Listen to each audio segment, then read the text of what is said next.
So yun guys, ayan, puyat na naman ako. So after ng sobra po yata ma'am sa 12. Ay, ganun. Oh, pag sobra po sa 12 characters, hanggang 12 lang po. Minimum of 6, maximum of 12. Ayan. Hindi po yan magsasave yan. Pagkakulang. O kaya mali yung type mo. Magkaiba.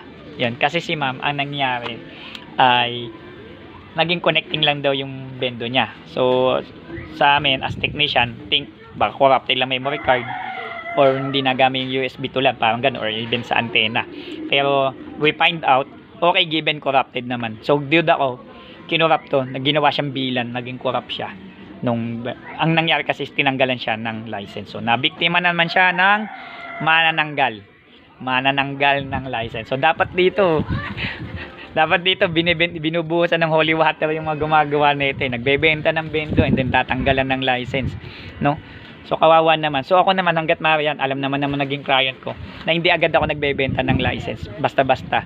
Ang gusto ko, kung talagang hindi na makikipag-cooperate yung builder o yung dating gumawa, is talaga no choice.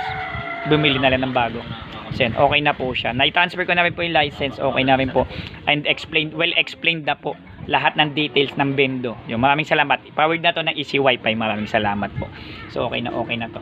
So, dito to guys sa may Paligawan Matanda, Barangay Lantik, Carmona, Cavite. Boundary na to ng Silang, dulo ng Silang, boundary din ng Carmona at ng Binyan, Laguna. So, maraming salamat po.